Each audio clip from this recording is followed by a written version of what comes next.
We have a motion on the floor. Second. And we have a second. Wait a minute, where are we here? Gary, you're already voted, if that's what you meant to do. You have already voted. We have a motion on the floor. We're going to have discussion amongst the commissioners. And here are some comments that I have. So, by having all of these college campus locations, I've already gone over the statistics of the number of college kids that vote and then the percentage of colleges that are made up, that are part of this early voting location. I won't reiterate that. I have a question, and that's what other group, this is obviously we are targeting college campuses for voters. What other group are we targeting by these locations? The answer is none. We are not targeting seniors, we're not targeting whites, we're not targeting blacks, we're not targeting Christians, we're not targeting any other group but students and those who work there. What organization do we have voting locations at where we're targeting specific businesses to get them out to vote? Colleges, not another business group of any kind. Previously, this court voted to approve 347 voting locations on election day. 12 more voting locations in precincts 1 and 2 than precincts 3 and 4. Fair? It's debatable. I would say it isn't. The motion before us has one more voting location in precincts 1 and 2 than it does in 3 and 4. Fair? Again, I don't think so. I personally give students much more credit than many of you.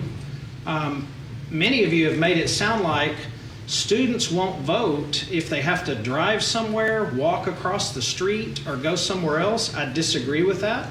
I believe they are able-bodied, able-minded, and are certainly capable of getting out to vote. When we talk about equitable access, it's easily accessible polling locations.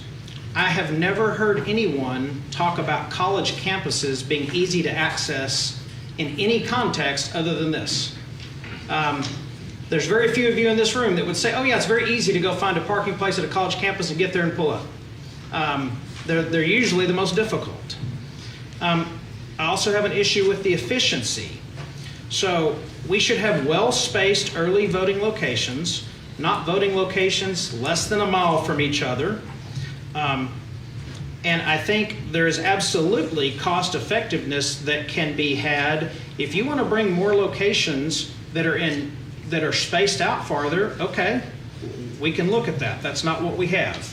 So I have one question for Mr. Ramirez, and that is, would you consider an amendment to your motion that would equalize the number of voting locations per precinct, which is essentially what option 3 does?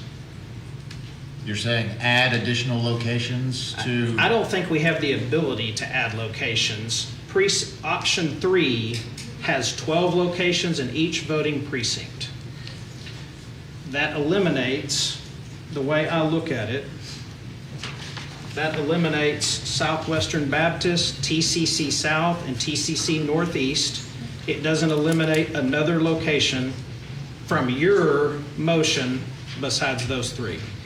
And the mileage that those 3 locations are apart are 0.61 miles, 0.86 miles, and 1.19 miles. That would make each precinct, 1, 2, 3, and 4, have 12 early voting locations. Well, I'd be in favor of adding additional sites to equalize, but not removing any. Okay, so you will not accept the motion? Yeah, correct. Okay. All right, so other comments from commissioners?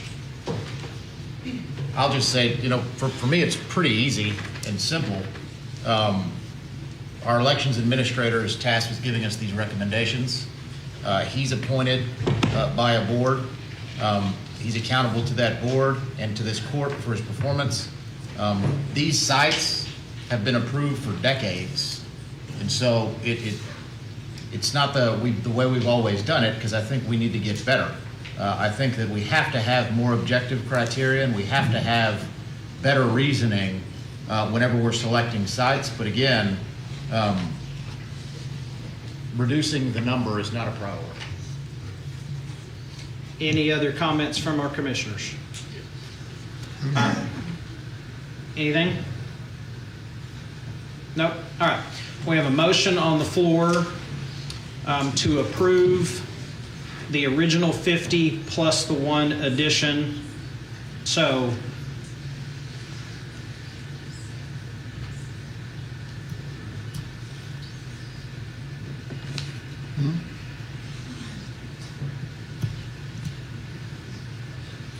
okay, so we have a motion on the floor to approve the original 50 plus the one addition and a second. Please cast your vote. I believe the people who are present have cast their votes. And by show of hands, y'all are voting for the motion, correct? Correct. Okay. The motion passes by a vote of 4-1. So, Thank you, Judge, Commissioners. thank you. That issue is now over.